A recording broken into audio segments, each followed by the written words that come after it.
हरे कृष्णा, राधे राधे। आप सभी का गीता क्लास में बहुत बहुत स्वागत है। ओम हरे अज्ञान कृष्णा। हरे कृष्णा। ओम अज्ञानतिमिरन्धस्य ज्ञानाञ्जनशलाकया चक्षुरुन्मिलितं येन तस्मै श्रीगुरुवे नमः। गुरुवे गौरचन्द्राय राधिकाय सदालय कृष्णाय कृष्णभक्ताय तद्भक्ताय नमो नमः।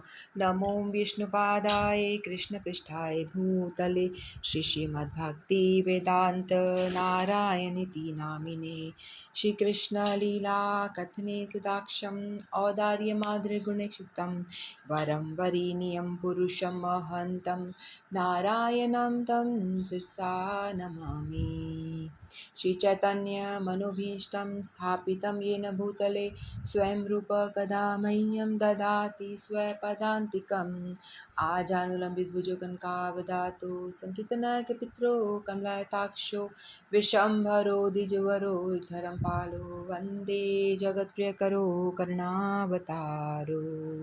नमो महावदन्याय कृष्णप्रेमप्रदायते कृष्णाय कृष्णचैतन्यनाम्ने गौरत्विषे नमः। हे कृष्ण करुणा सिंधो दीनबन्धो जगत्पते गोपेशा गोपिका कान्ता राधाकान्त नमस्तुते। तत्काञ्चन गौराङ्गी राधे वृन्दावनेश्वरी वृषभानुसुतदेवी प्रणमामि हरिप्रिये। नीलाचल निवासाय नित्याय परमात्मने बलभद्र सुभद्राभ्यां जगन्नाथाय ते नमः।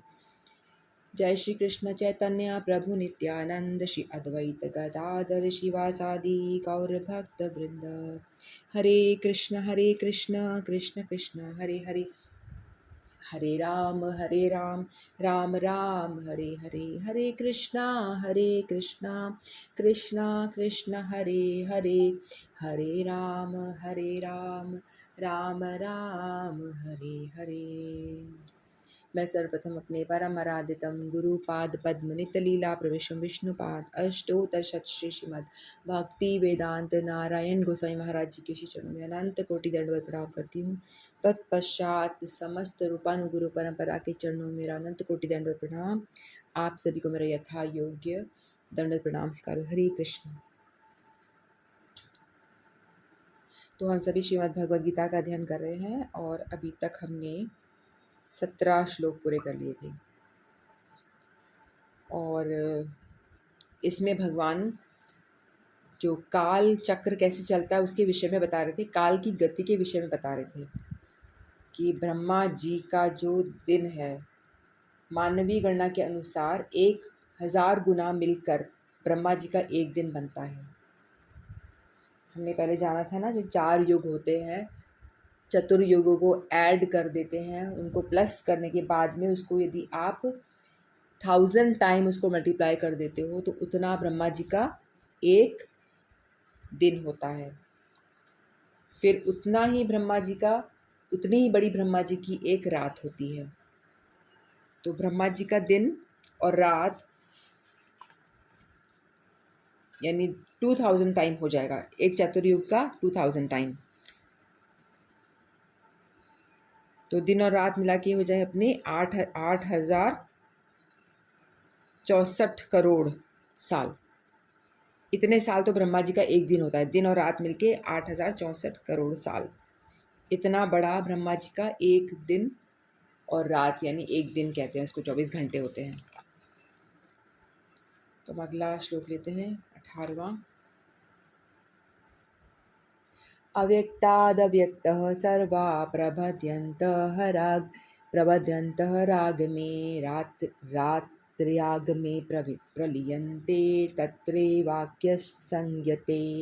अव्यक्तादव्यक्तः सर्वा प्रवयन्तः रागमे रात्र्यागमे प्रलीयन्ते तत्रैवाक्य व्यक्त संजके।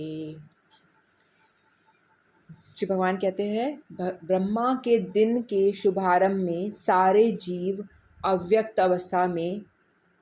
अवस्था से व्यक्त होते हैं और फिर जब रात्रि आती है तो पुनः अव्यक्त में विलीन हो जाते हैं। मतलब ब्रह्मा जी का जो एक दिन होता है ना, एक दिन होता है ब्रह्मा जी का, तो उस तब तक तो जैसे ही दिन होता है तो लोग बाग क्या, जितनी भी सृष्टि है ब्रह्मा सृष्टि करते हैं और सभी लोगों को उत्पन्न करते हैं, और जैसे ही रात होती है तो फिर प्रलय आ जाता है। ब्रह्मा जी जैसे जैसे हम लोग सो के उठते हैं तो हम क्या करते हैं कि काम पे जाते हैं, जब तक सो रहे हैं तो सो रहे हैं, जैसे ही उठे फिर हमने अपने काम पे जाना शुरू करा, अपना ऑफिस गए या गृहिणी है तो घर में खाना बना रही है, कुछ अपना अपना एक्टिविटी शुरू हो जाती है। लेकिन जैसे ही रात होती है हम सब सो जाते हैं, सब एक्टिविटी हमारी भी बंद हो जाती है। उसी तरह से जो ब्रह्मा जी हैं, ब्रह्मा जी जैसे ही उठते हैं, सवेरे उठते हैं तो वो भी अपने काम पे लगते हैं, और उनका काम क्या है, उनका काम है सृष्टि करना, है ना, सृष्टि करने का काम उन्हें दिया गया है। तो वो पूरी सृष्टि करते हैं वो। फिर जैसे ही उनका जब शयन का टाइम हो जाता है तो दोबारा से क्या होता है, पूरी सृष्टि विलीन हो जाती है। तो ब्रह्मा की रात्रि आती है तो सृष्टि विलीन, और जैसे ही ब्रह्मा जी का दिन उगता है तो सृष्टि दोबारा से वो करते हैं, इस तरह से। तो ब्रह्मा जी के एक दिन ही कितना बड़ा अवधि है, एक दिन की अवधि कितनी बड़ी है ब्रह्मा जी की, तो उसी में ही हज़ारों हज़ारों करोड़ों अरबों अरबों साल निकल जाते हैं। तो हम जैसे जो जीव हैं, हमारी आयु कितनी है, एट द मोस्ट 100 वर्ष से ज़्यादा तो होती नहीं है, उससे भी कम ही, आजकल तो उससे भी कम में ही सब चले जाते हैं। तो इतनी अवधि होती है उसमें, तो ब्रह्मा जी के एक दिन में ही हम कितनी बार आ रहे हैं और जा रहे हैं, कितनी बार हम जन्म ले रहे हैं। हमारा तो 100 साल का एट द मोस्ट है, तो उसी में हम कितनी बार जन्म ले रहे हैं, फिर कितनी बार मर रहे हैं, फिर जन्म ले रहे हैं, फिर मर रहे हैं, फिर जन्म ले रहे हैं, मर रहे हैं। तो ब्रह्मा जी के एक दिन में भी हम पता नहीं कितने अनंत बार, करोड़ों करोड़ों बार हमने जन्म लिया है, मरे हैं। कभी हम कुत्ते, बिल्ली, गधे, घोड़े, पता नहीं क्या क्या, बैक्टीरिया, इवन ब्रह्मा भी बने हों क्या पता, और स्वर्ग में भी गए हों क्या पता, देवता भी बने हों पता नहीं। तो हम लोग इतनी सारे योनियों में घूमे, चक्कर लगाए जा रहे, घूमते जा रहे, मरे जा रहे हैं, जगह मतलब जी रहे हैं और फिर मर रहे हैं, यही चक्र जो है चलता चला जा रहा है। तो जैसे ही ब्रह्मा, इसको कहते हैं जो ब्रह्मा जी दिन, जो प्रलय होता है ना, मुख्य रूप से दो तरह का होता है। एक होता है पार्शल प्रलय, यानी अर्ध प्रलय कहते हैं, यानी जैसे सुबह उठ के जब रात को जब ब्रह्मा जी सो गए तो उस टाइम पे पार्शल प्रलय हो जाता है। तो उस टाइम पे क्या होता है, पूरी सृष्टि जितनी है वो सारी ब्रह्मा जी में लीन हो जाती है, यानी ब्रह्मा जी के सूक्ष्म शरीर में सभी लोग जाकर के सारा मटेरियल, जितना भी क्रिएशन है, जो भी कुछ हम देख रहे हैं, पेड़ पौधे और लिविंग थिंग और नॉन लिविंग थिंग, परा प्रकृति और अपरा प्रकृति, सभी कुछ जाकर के भगवान के ब्रह्मा जी में लीन हो जाती है सारी की सारी। और जो हमारी आत्मा है वो भगवान विष्णु में चली जाती है, क्योंकि ब्रह्मा जी के साथ फिर विष्णु में जाके वो रेस्ट करती है आत्मा वहाँ पे।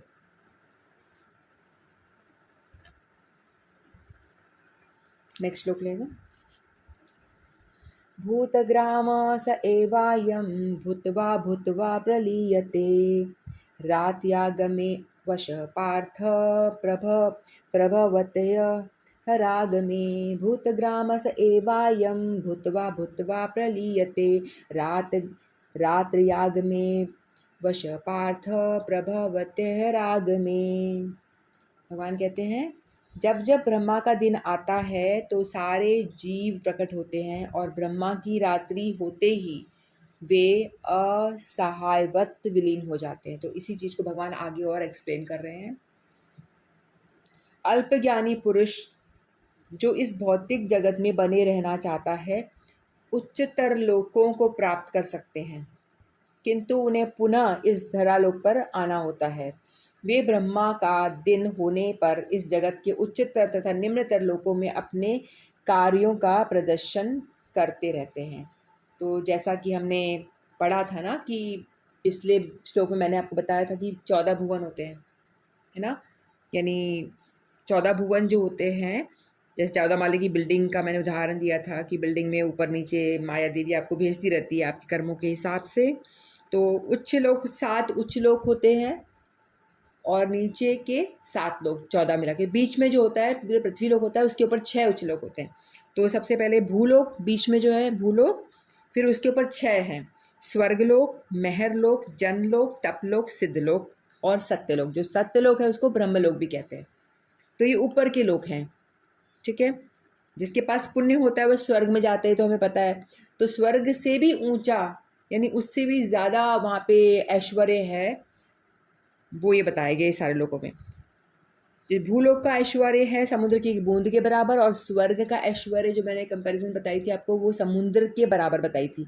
यानी स्वर्ग का ऐश्वर्य और इस भूलोक का ऐश्वर्य एक बूंद और पूरा समुद्र के बराबर, इतनी तुलना है। और इसी तरह से स्वर्ग का और महरलोक का यदि हम कंपैरिजन करेंगे तो स्वर्ग का बूंद बराबर और महरलोक का एक समुद्र बराबर हो जाएगा। और यदि महरलोक का जनलोक से कंपैरिजन करेंगे तो महरलोक का ऐश्वर्य जो वहाँ सुख संपत्ति सुविधा जो मिलती है वो बूंद बराबर हो जाएगी, और जनलोक तपलोक इनकी समुद्र जितनी विशाल यानी होती जाएगी। जितने ऊपर ऊपर लोकों में हम जाएंगे वहाँ पे आपका ऐश्वर्य और वहाँ ज़्यादा ही बढ़ते जाएगा, कम नहीं होगा, ठीक है। तो यानी हाईएस्ट जो ऐश्वर्य और आराम और जो भी कुछ कह सकते हैं ना, वो मिलेगा आपको सत्यलोक में यानी ब्रह्मलोक में। तो ब्रह्मलोक सबसे ज़्यादा, जो 14 भुवन में से सबसे श्रेष्ठ जो है ब्रह्मलोक है या सत्यलोक है, ठीक है। और नीचे के जो लोग हैं जो पृथ्वी लोक के नीचे आते हैं वो है अतल, वितल, सुतल, तलातल, महातल, रसातल और पाताल। पाताल तो हमने सुना हुआ है, सबसे नीचे जो है पाताल लोक कहते हैं। यानी कोई गलत काम करता है तो नरक में डाल दिया जाता है, तो पाताल लोक। इस तरह से नीचे नीचे जो लोग हैं, ठीक है। तो ये इतने सारे नीचे के लोग होते हैं। तो हम लोग क्या करते हैं, हम लोग जन्म लेते हैं, ब्रह्मा जी का दिन होता है। एक तो ब्रह्मा जी का दिन, ये पार्शियल जो ये एनिहिलेशन हो रहा है, प्रलय, पार्शियल अर्ध प्रलय कहते हैं इसको, जो आ रहा है ये स्वर्ग लोक तक आता है, ठीक है। स्वर्ग नहीं, महर लोक तक आता है। ऊपर के 4 लोग बच जाते हैं इसमें, सारे लोग सभी डिस्ट्रॉय नहीं होता है, ऊपर के 4 लोग बच जाते हैं। और स्वर्ग लोक यानी पृथ्वी, नीचे के सारे लोग हैं 7 लोग, पृथ्वी लोक और स्वर्ग लोक भी सारा जलमग्न हो जाता है। पहले क्या होता है, पहले अग्नि लगती है, बहुत तेज अग्नि लगती है, अग्नि से सब डिस्ट्रॉय हो जाता है। उसके बाद बहुत तेज बारिश आती है, बहुत तेज बारिश आती है, उसके सारा पानी पानी हो जाता है सब कुछ, और सभी कुछ बह जाता है। ऐसा प्रलय होता है। जब ब्रह्मा जी एक दिन सो करके जब रात्रि में जा रहे होते हैं तब प्रलय हो जाता है। ब्रह्मा जी की रात्रि में प्रलय होता है। फिर ब्रह्मा जी जब जगते हैं तो दोबारा से ब्रह्मा जी काम पे जाते हैं। जैसे कोई व्यक्ति है वो अपने ऑफिस में काम करने के लिए जा रहा है, तो हम क्या करते हैं, अपना लैपटॉप लेते हैं, टिफ़िन लेते हैं और अपनी इंपॉर्टेंट फाइल्स लेते हैं, पानी की बोतल लेते हैं, जो भी कुछ लेके जाना है हम काम पे जाने के लिए क्या करते हैं, लेकर के जाते हैं। जो ऑफिस जा रहा है कोई बंदा तो वो लेकर के जाएगा, फिर ऑफिस में जाके काम करेगा अपना। जब काम करके जब वो वाइंड अप करके वापस अपने घर को आ रहा है तो अपने डेस्क पे से जो भी कुछ सामान है वो उठा लेगा, अपनी फाइल्स उठा लेगा, अपना लैपटॉप उठा लेगा, अपना टिफ़िन वगैरह जो भी कुछ है सब लेकर के अपने घर आके फिर वो सो जाता है ना। तो इसी तरह से ब्रह्मा जी भी उठते हैं तो काम पे लग जाते हैं, काम करते हैं, सृष्टि करते हैं सारा। फिर जैसे ही वो सोने जाते हैं तब वो अपना सब कुछ बंद करके रख देते हैं, अपने सारा काम, और उसके बाद में प्रलय आ जाता है। ऐसा होता है। एक प्रलय तो हमारे जो हम जन्म मृत्यु ले रहे हैं वो हमारे लिए प्रलय तो वो है ही एक प्रलय। लेकिन जो अर्ध प्रलय बताया गया, जो स्वर्ग लोग तक पूरा सब जलमग्न हो जाता है, सब कुछ डूब जाता है, वो है पार्शियल प्रलय, पार्शियल एनिहिलेशन, ठीक है। तो इसके बाद में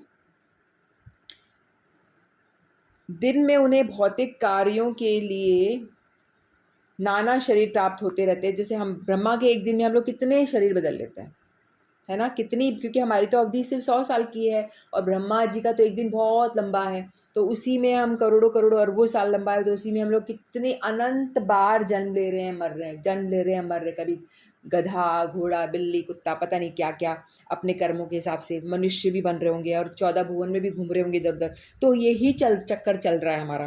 किंतु रात्रि के होते ही उनके शरीर विष्णु के शरीर में विलीन हो जाते हैं। जैसी रात होती है तो जब यानी ब्रह्मा की रात हुई यानी जो अर्ध प्रलय हो गया, तो हम सभी जो जीव हैं, हम जितने भी, हम सब विष्णु के शरीर में जाकर के विलीन हो जाते हैं।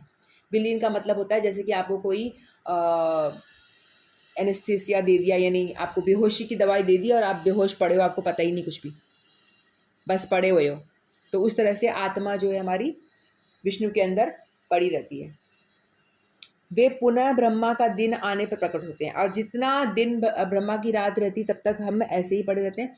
फिर बाद में पुनः जब ब्रह्मा जी का दिन आता है तो दोबारा से व्यक्ति जैसे काम पे दोबारा जाता है, उससे से ब्रह्मा जी भी अपनी सृष्टि को करने के लिए अपने काम पे वापस आ जाते हैं। फिर दोबारा से सारे जो जीव हैं, क्योंकि आत्मा नहीं मरती, आत्मा के साथ में उसका जो सूक्ष्म शरीर होता है वो भी नहीं मरता। हमने दूसरे अध्याय में पढ़ा था ना, आत्मा जब हमारी शरीर हम त्यागते हैं तो हमारा जो स्थूल शरीर है, जो बॉडी हमें दिख रहा है, जिसको टच कर पा रहे हैं, इसे कहते हैं स्थूल शरीर। ये मर जाता है, इसको जला दिया जाता है, यहाँ जो पड़ा रह जाता है। लेकिन साथ में आत्मा और हमारा जो है सूक्ष्म शरीर क्या होता है? सूक्ष्म शरीर जो हमारे स्वभाव से बनता है, मन, बुद्धि और अहंकार, 3 चीज़ों से बनता है। मन, बुद्धि, अहंकार, ये तीनों को मिला के हमारा सूक्ष्म शरीर बनता है। यानी हमारा मन जो काम करने में हमारा मन लगता था हमारे जीवन में, जैसे मैं अभी जी रही हूँ, मेरा किस काम में मन लग रहा है, क्या मैं ज़्यादा पिक्चरें देख रही हूँ, क्या मैं अंट-शंट काम कर रही हूँ, तो मेरा मन जहाँ लग रहा है तो वही मेरे संस्कार बन जाएंगे। गलत काम कर रही हूँ तो मेरे संस्कार गलत बनेंगे, अच्छे काम कर रही हूँ तो मेरे संस्कार अच्छे बनेंगे। यदि मैं भगवत गीता पढ़ रही हूँ तो मेरे संस्कार अच्छे डेफिनेटली बनेंगे, आपके और मेरे बनेंगे ही बनेंगे, क्योंकि हम भगवान का भजन कर रहे हैं, भक्ति कर रहे हैं। ठीक है, तो ऐसे ही जो व्यक्ति भजन करता है, भगवत गीता, भागवतम और भी अन्य बहुत ग्रंथ है वो सब पढ़ता है, भगवान का नाम जपता है, तो उसके संस्कार भक्ति युक्त बनते हैं। तो ऐसे व्यक्ति को दोबारा एक चीज़ तो कन्फर्मेशन भगवान ने बताई थी कि जो भजन में लग गया, चाहे उससे थोड़ा सा ही शुरुआत कर दी, चाहे अब मान लो आप लोगों ने प्रोग्राम में जैसे अब आके आपने सिर्फ कुछ भी नहीं कर रहे हो लेकिन भगवत गीता सुनने आ गए हो, भाई मैंने बोला है आ जाओ तो आप आ गए हो, मेरी बात मान के आपने, चलो बुला रही है तो आ जाते हैं, तो आपने इतनी बात मान के आप भगवत गीता सुनने के लिए आ गए। लेकिन आपको पता नहीं है कि जैसे ही आप आके आप सुन रहे हो, आपका भजन शुरू हो गया, आप भक्ति में प्रवेश कर चुके हो। क्योंकि हमारे लिए साधारण सी बात है, लेकिन भगवान के लिए बहुत बड़ी बात है कि भगवान कहते हैं कि मेरी वाणी सुन रहा है, संसार की पड़ोसी की इधर उधर की बातें ना करके तो मेरी बातें सुनने आया है।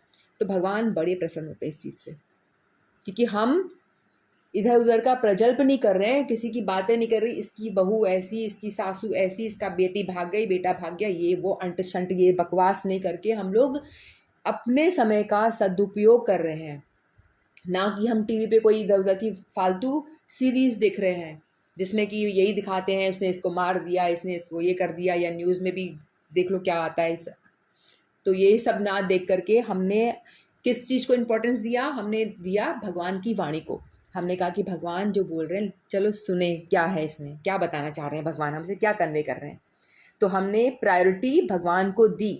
तो इसी से क्या होगा, भगवान बड़े प्रसन्न होंगे। और हमें यदि हम निरंतर, यदि सिर्फ भगवत गीता भी सुनते रहे डेली निरंतर, तो डेफिनेटली आप हरिनाम तो करोगे, शुरू कर ही दोगे, एकादशी भी शुरू कर दोगे, क्योंकि सुनोगे तो कुछ ना कुछ तो करोगे ही ना लाइफ में। तो जैसे हम सुनते हैं, श्रवण करते हैं, तभी सुनकर हमें बात सही लगती है तो हम अमल करते हैं।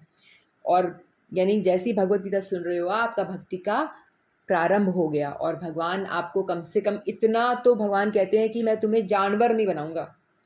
जो भजन करने लग गया, जो भगवत गीता सुन रहा है, जो माला जप कर रहा है, भक्ति के कोई भी अंग का पालन कर रहा है, तो भगवान कहते हैं कि इतना तो मैं गारंटी देता हूँ। भगवान ने श्लोक बताया था ना, नेहा विक्रमनाशोस्ति प्रत्यवायो न विद्यते स्वल्पमपस्य धर्मस्य त्रायते महतो भयात। भगवान ने आश्वासन दिया है कि थोड़ा सा भी यदि कोई भजन करता है, थोड़ा सा भी कुछ भजन की क्रिया, सुनना हो, बोलना हो, नाम जपना हो, कुछ भी भक्ति युक्त कर्म करता है, तुलसी जी की परिक्रमा करना हो, धाम जाना हो, धाम की परिक्रमा करना हो, मंदिर परिक्रमा करना हो, मंदिर दर्शन करना हो, भगवान को दंडवत लगाना हो, चाहे दिन में 4 लगाओ, भगवान को दीप दिखाना हो, आरती करनी हो, भगवान को पुष्प अर्पण करना हो, यानी किसी भी तरह से मैं भगवान से जुड़ रहा हूँ, भगवान को भोग अर्पण करके या कुछ भी करके, तो भगवान कहते हैं कि तू मेरी और बढ़ने का प्रयास कर रहा है, तो तूने अपना जरा सा हाथ बढ़ाया तो मैं तेरा हाथ पकड़ के आगे पूरा का पूरा खींच लूँगा। भगवान कहते हैं कि तू प्रयास कर रहा है, जैसे जैसे कोई बच्चा चढ़ना चाह रहा होता है ना, सीढ़ी से चढ़ने की कोशिश करता है बच्चा, तो फिर गिरता है, फिर प्रयास करता है, फिर गिरता है, फिर प्रयास करता है, फिर गिरता है, बार बार गिरता है। जब उसकी माँ देखती है कि भाई बच्चा इतनी मेहनत कर रहा है, तो माँ क्या करेगी, गोदी में उठा करके उसको सीढ़ी से 4 टप्पे ऊपर लेके आ जाएगी, 4 स्टेप्स ऊपर उसको खुद ही चढ़ा देगी। तो वैसे ही यदि हम लोग भी चींटी की तरह या छोटे से बच्चे की तरह प्रयास कर रहे हैं कि भाई हमसे तो श्लोक बोला जाता नहीं, समझ कुछ आता नहीं, कोई बात नहीं भगवान, आपकी प्रसन्नता के लिए हम कोशिश करेंगे। हम गिर जाएंगे, हम श्लोक टेढ़े मेढ़े बोलेंगे, कोई बात नहीं, हमारे समझ में भी नहीं आएगा, कोई बात नहीं, हमारा आधा जो ये बोल रही है, मैं कुछ एक शब्द ही चलो समझ में आया मुझे, कोई बात नहीं, लेकिन मैं कोशिश तो कर रहा हूँ, मेरा टाइम को मैं दे तो रही हूँ ना, कि मैं सुनने का प्रयास तो कर रही हूँ। तो भगवान तुम हमारे इसी प्रयास से खुश होकर के हम 4 स्टेप लड़खड़ा कर चलने का प्रयास करेंगे। तो माँ ने जैसे उठा करके हमको 10 स्टेप ऊपर बिठा दिया, वैसे ही भगवान भी हमको 10 स्टेप क्या, हज़ारों स्टेप ऊपर बिठा देंगे, अपने पास अपनी गोदी में बिठा देंगे।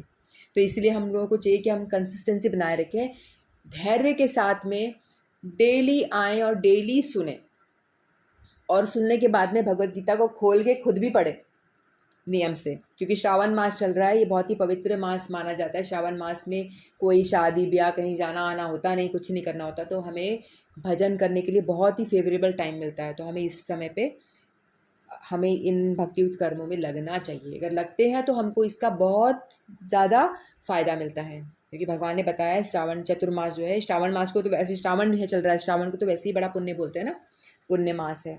तो श्रावण जो ये 4 मास जो है ना, चारों में ही भक्ति करने का बहुत अच्छा यानी बहुत बड़ा फल मिलता है हम लोग को। तो इसीलिए हम लोग चाहे समझ आए चाहे ना आए, भगवत गीता का पढ़ने का सुनने का प्रयास जरूर करें। चाहे श्लोक बोला जाए चाहे ना बोला जाए, अपने टेढ़ा मेढ़ा टूटा फूटा बोलें, लेकिन बोलें, प्रयास तो करें। भगवान प्रयास से ही प्रसन्न हो जाते हैं, तो हमको प्रयास करना चाहिए, ठीक है। किंतु रात्रि होते ही उनके शरीर में विष्णु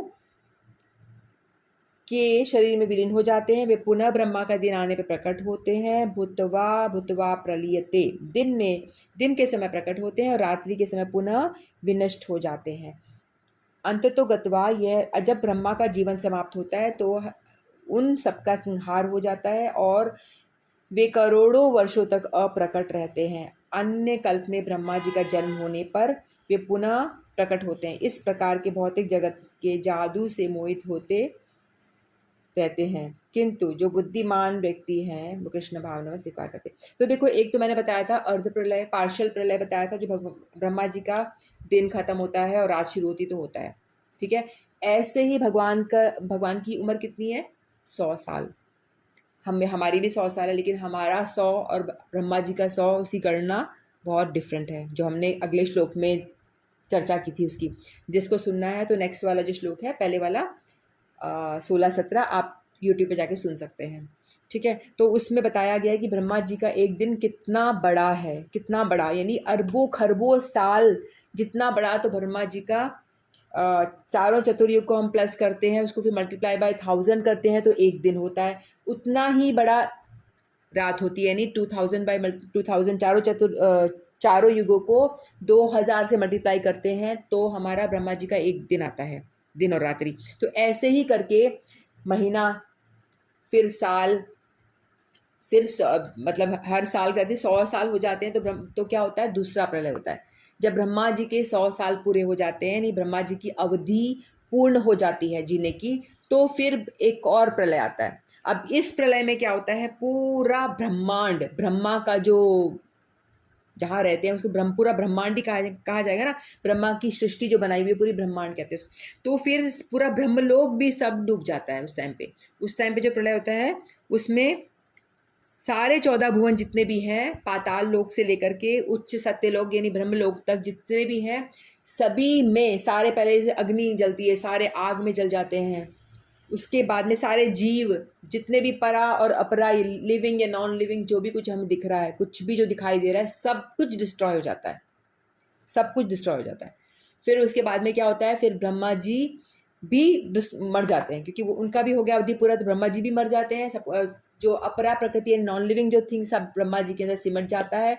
और फिर सारे ब्रह्मा जी के साथ सारे जीवात्माएं जितनी भी हैं, क्योंकि आत्मा की तो मृत्यु होती नहीं, शरीर वरीर ये सब तो मर गया, लेकिन आत्मा तो है ना, लेकिन दिखती नहीं है, लेकिन सूक्ष्म बहुत छोटी होती है, तो इसलिए तो सारे ब्रह्मा जी सभी जीवों को लेकर के विष्णु में विलीन हो जाते हैं, क्योंकि विष्णु से ब्रह्मा जी प्रकट होते हैं ना। गर्भोदकशायी विष्णु के नाभि से कमल पे ब्रह्मा जी प्रकट होते हैं, हमने सुना, चर्चा की थी। तो ब्रह्मा जी जहाँ प्रकट होते हैं वापस विष्णु में ही विलीन हो जाते हैं। फिर कब तक विलीन रहते हैं? जब तक इतने ही साल, जितना ब्रह्मा जी का ये 100 साल था ना, उतनी ही अवधि पूरा विलीन रहते हैं, 100 साल तक पूरा ब्रह्मा जी के, यानी करोड़ों करोड़ों साल तक हम सभी जीवात्माएं जितनी हैं विष्णु जी में विलीन रहते हैं और एकदम सुप्त अवस्था में, यानी बेहोशी की हालत में पड़े रहते हैं, वहाँ पे किसी कोने में ऐसे पड़े रहो, ठीक है। फिर बाद में जैसे ही ब्रह्मा जी का जब ये 100 साल का पूरा खत्म हो जाता है, उसके बाद दोबारा ब्रह्मा जी प्रकट होते हैं नाभि से। अब दोबारा ब्रह्मा जी को क्या करना पड़ता है? ABCD से पूरी सृष्टि दोबारा स्टार्ट करनी पड़ती है ना। जैसे आप इस अपना बिजनेस बंद करके आए, अपनी कपड़े की दुकान है आपकी, आपने काम सब कुछ करा, बंद करके आप घर में आ गए, सोने आ गए। जब नेक्स्ट डे गए तो दिखा रहे वहाँ तो पूरी आग लगी, सारी दुकान सेटअप सब खराब, सारे कपड़े जल के राख हो गए, सभी कुछ, सारा फर्नीचर, सारी दुकान, सब कुछ खराब खत्म हो गया है। तो फिर दोबारा से आप सोचोगे, सर पकड़ के बैठ जाओगे, अब कैसे शुरू करूँ दोबारा इसको, कहाँ से पैसा लाऊं, कहाँ से क्या करूं, सर ABCD से दोबारा स्टार्ट करोगे। उसी तरह से ब्रह्मा ने जो सृष्टि बनाई होती है, फिर वो दोबारा से सर पकड़ के बैठ जाते हैं जब जन्म लेते कि भाई अब सृष्टि दोबारा बनानी पड़ेगी। तो फिर वो क्या करते हैं?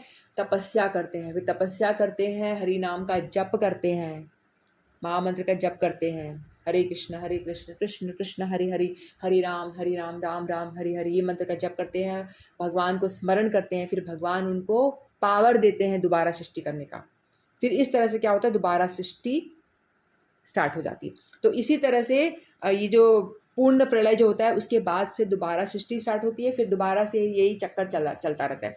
लेकिन हम लोग देख रहे हैं ब्रह्मा जी का तो इतना बड़ा जीवन है, इतना लंबी उम्र जीते हैं वो, बड़ा ऐश्वर्य भी है, सब कुछ बहुत बढ़िया है वहाँ पर भी, लेकिन उसके बावजूद भी क्या, उनका भी तो प्रलय में उनका भी नाश हो जाता है, वो भी मर जाते हैं 100 साल के बाद में, ब्रह्मा जी भी मर जाते हैं। इंद्र चंद्र ये बाकी देवी देवताओं का तो कहना ही क्या, यानी सारे देवी देवता जितने भी हैं सभी प्रलय में सबका नाश हो जाता है। देवी देवताओं का भी हो जाता है, इंद्र का भी हो जाता है, चंद्र का भी हो जाता है, जितने भी ये सबका हो जाता है, सब भगवान विष्णु में विलीन हो जाते हैं। विष्णु कौन है? भगवान कृष्ण के अंश मात्र। विष्णु जी जो पूरी सृष्टि को, 14 भुवन और सारे ब्रह्मांड सबको अपने अंदर विलीन कर लेती है, वो भगवान कृष्ण के सिर्फ एक छोटे से अंश मात्र ही है। तो सोचो भगवान कृष्ण की कितनी महिमा है, वो कितने बड़े हैं, ठीक है। तो इस तरह से पूरा हो जाता है। लेकिन यहाँ भगवान बता रहे हैं कि इसमें कोई अक्लमंदी नहीं है, कि हम देखते हैं ना कि लोग बाग क्या करते हैं, खूब हवन करते हैं, पूजा आराधना करते हैं, बहुत वैदिक नियमों का पालन करते हैं, हवन करके इसे दान दो, इसे दक्षिणा दो, इसको ये वाला विधि करो, यह यहाँ पे जल चढ़ाओ, इस पीपल के नीचे बैठ के ये करो वो करो, पता नहीं क्या क्या तरीके होते हैं ना, कुछ कुछ करते हैं। ऐसा करोगे, ये हवन करोगे तो आपको स्वर्ग मिलेगा, ऐसा करोगे तो आप उस लोक में चले जाओगे, ठीक है, चले जाएंगे, वहाँ आनंद भी आएगा, सब कुछ बढ़िया है। मरने के बाद वहाँ अप्सराएं होंगी बड़ी सुंदर सुंदर, वहाँ बड़ा भोग होगा, कल्प वृक्ष होंगे जहाँ उसके नीचे जो बैठो वो मिल जाएगा, बहुत कुछ अच्छा होगा। लेकिन तो भी सोमरस का पान करने मिलेगा आपको, लेकिन तो भी सब कुछ प्रलय में सब खत्म तो हो ही जाएगा ना, परमानेंट तो नहीं है। तो फिर जो एक इंटेलिजेंट व्यक्ति है वो क्या करेगा? वो सोचेगा भाई क्यों जाऊं स्वर्ग में, जब आप सब कुछ डिस्ट्रॉय हो ही जाने वाला है, किसी भी 14 भुवन में जाऊंगा ही क्यों, या क्यों जाऊं मैं, जब सब कुछ खत्म हो ही जाएगा तो क्या फ़ायदा। चलो अवधि लंबी होगी, ऐश्वर्य ज़्यादा होगा, लेकिन मरना तो पड़ेगा, जलना तो पड़ेगा, आग में पहले जलना पड़ेगा, फिर पानी में डूबना पड़ेगा, इतना कष्ट तो झेलना ही पड़ेगा। और इस बीच जो हम इतनी बार मर रहे हैं उसका क्या, इसके बाद तो हमें हमारा जीवन तो चलते जा रहे हैं ना, लाइफ साइकिल तो चलती जा रही है हमारी, तो हम मरे जा रहे हैं, जिए जा रहे हैं, मरे जा रहे हैं, जिए जा रहे हैं, लेकिन हमको कुछ पता नहीं कब तक और क्यों। तो इसीलिए हमारे गुरु वर्ग जो हैं बहुत कृपा करके इस धरती पे उतरते हैं। गुरु वर्ग कौन है? हमारे जो राधा जी है ना, उनकी मंजरी, यानी उनकी सखी। तो वो उनको राधा जी और भगवान कृष्ण जब को दया आती किसी जीव पर, तो बोलते हैं कि जाओ धरती पे जाओ, उन्हें समझाओ लोगों को, प्रचार करो, उनको बोलो सो रहे हैं सभी लोग, खाना पीना नौकरी इसी में लगे पड़े हैं, आहार निद्रा भय मैथुन इसी में पड़े हुए हैं, इनको जगाओ, इससे हट के कुछ करो। तुम्हारा जन्म इस संसार में हुआ है, धरती पे हुआ है, तो किसी एक विशेष मकसद के लिए हुआ है। इसीलिए नहीं हुआ है कि खाओ सो जाओ फिर उठ जाओ फिर खा जाओ फिर कमा लो फिर उसको उड़ा दो, इसीलिए नहीं हुआ है। ये साथ में चलने दो इस चीज़ को, ये सारा तुम्हें व्यवहार है इसको चलने दो, लेकिन जो मुख्य उपदेश है हमारा इस जन्म लेने का वो है कि भजन करो, भगवान की भक्ति करो। बताया ना, भगवान की भक्ति करेंगे तो कम से कम भगवान गारंटी दे रहे हैं कि मनुष्य ही बनाएंगे आपको अगली जन्म में। अगर आपने किंचित माँ थोड़ी सी भगवत गीता सुन ली या थोड़ा सा आपने कुछ महामंत्र का जाप एक दिन में एक बार भी कर लिया है, 2 बार कर लिया, तो भगवान कहेंगे भैया प्रयास कर रहा है, आना चाहता है मेरी तरफ, एक और मौका दो, मनुष्य बनाओ, भजन करना चाहता है, एक मौका और दो इसको। मौका कब मिलेगा? जब शरीर मिलेगा, तभी जब शरीर मिलेगा तो ही मौका मिलेगा। तो इसीलिए भगवान, आप यदि भजन करोगे, हरि नाम जप करोगे, तो भगवान आपको मौके देंगे, बार बार देंगे, मनुष्य शरीर बार बार देंगे आपको।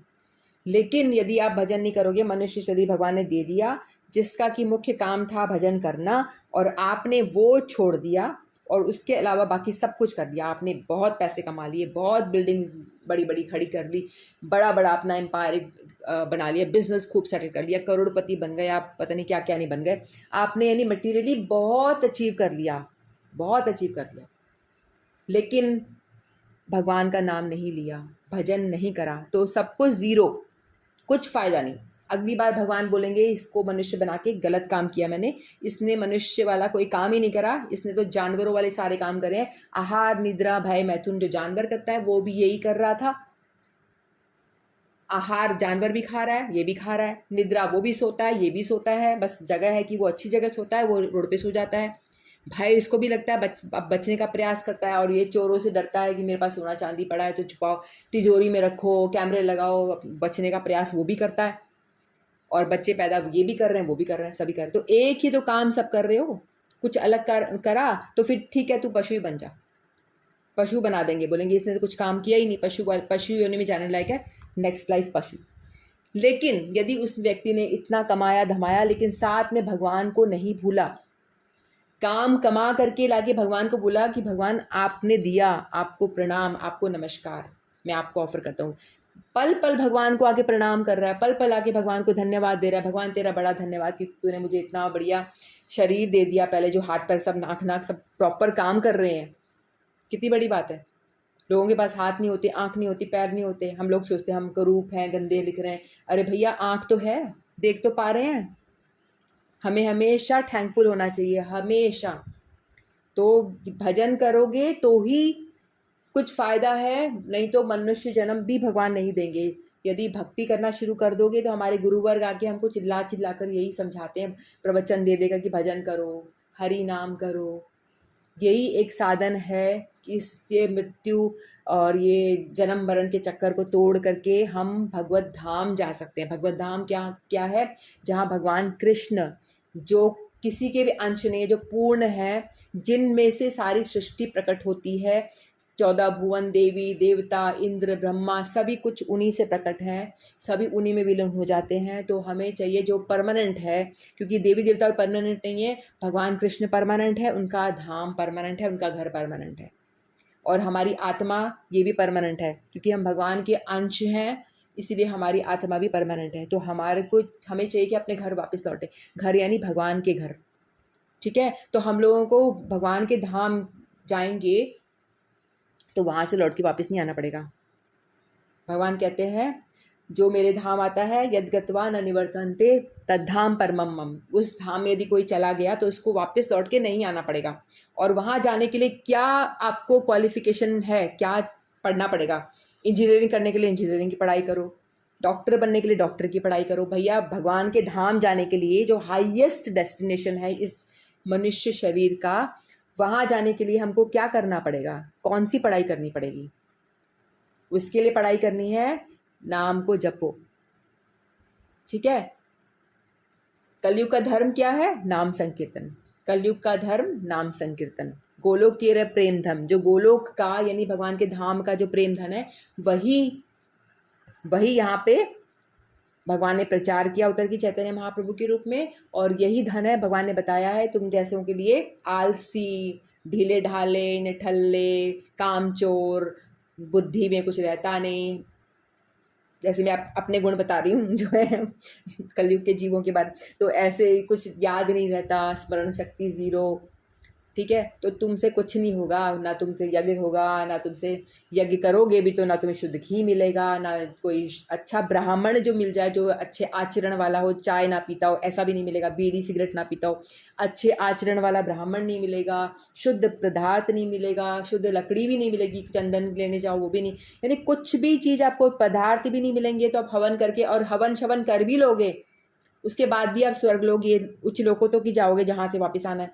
तो इसलिए भगवान ने बोला तुम्हारे लिए आसान तरीका है कि भैया भजन कर लो, नाम जप लो, बस कोई शुद्ध बुद्ध की कोई विचार नहीं है, बिना नहाए जप लो, नहा के जप लो, सोते सोते जप लो, पर मेरा नाम जप लो, ये भगवान ने बताया, ये बहुत इंपॉर्टेंट बताया, ठीक है। तो यदि जो व्यक्ति इस बारे में विचार नहीं करता तो वो जन्म मरण के चक्कर में पड़ा रहता है, पहले तो हजारों बार खुद मरेगा, फिर जिएगा, कभी पता नहीं क्या क्या बनेगा, फिर कभी किसी किसी लोक में चला जाएगा, इधर उधर 14 भुवन में घूमता रहेगा, है ना, और 84 लाख योनियाँ हैं उसमें चक्कर लगाता रहेगा, फिर उसके बाद में फिर ये प्रलय होता है, तब ये सब इसमें पढ़ते रहो। तो इसलिए एक जो मनुष्य बुद्धिमान व्यक्ति है, यानी कहते हैं ना भक्त बुद्धिमान है, क्यों इसीलिए कहते हैं क्योंकि वो आसान सा काम करता है, आसान सा काम करता है, उसको भगवान के घर जाने का मौका मिल जाता है।